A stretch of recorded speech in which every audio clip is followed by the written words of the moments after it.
देख्न सक्नुहुन्छ यहाँबाट के हो भएको मेरो पनि 9 बजे अफिसबाट छुटेर आएको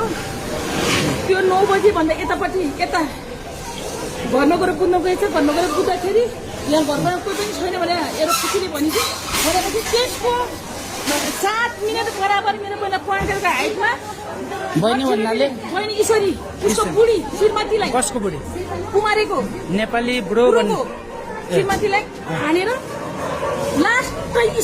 स्थितिमा पुर्याएको छ यो कारणले भोलिको दिनमा के गर्न पर्छ भनेपछि सामाजिक सञ्जालमा चर्चामा रहेको नेपाली बुढो 100% उही हो ल 100% उही हो खुकुरी प्रहार गरेको खुकुरी हो कि चोटबाट पुरै छ दर्शकबिन हामी यतिखेर तारकेश्वर सिटीमा छौँ यो तारकेश्वर हस्पिटलमा छौँ तपाईँ देख्न सक्नुहुन्छ यतिखेर दृश्य यहाँ चाहिँ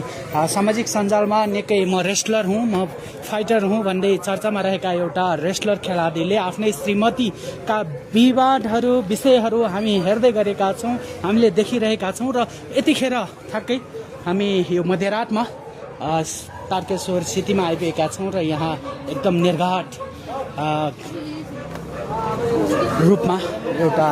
खुकुरी प्रहार गरेको चाहिँ हामीले सूचना पाए लगतै यहाँ आइपुगेका छौँ र यहाँ आइपुग्दाखेरि हामी हस्पिटलभित्र त छिर्न पाएका छैनौँ तर उहाँको आफन्तको बनाइ त केही समय अगाडि तपाईँले सुनिसक्नुभयो अब यसको यथार्थ सत्यता के हो तपाईँहरूलाई पक्कै पनि हामी सार्वजनिक गर्नेछौँ हामीसँग जोडिराख्नु होला र हामी यो तारकेश्वर सिटीमा छौँ यतिखेर देख्न सक्नुहुन्छ यो तारकेश्वर सिटीबाट चाहिँ उपचारको अलिकता सम्भावना देखिसकेपछि उहाँहरूले परिवारबाट चाहिँ एम्बुलेन्स बोलाएर यसरी फरवार गर्न अर्थात्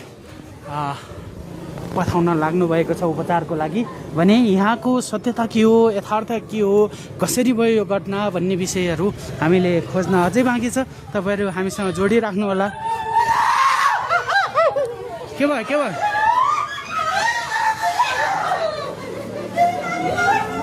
भयो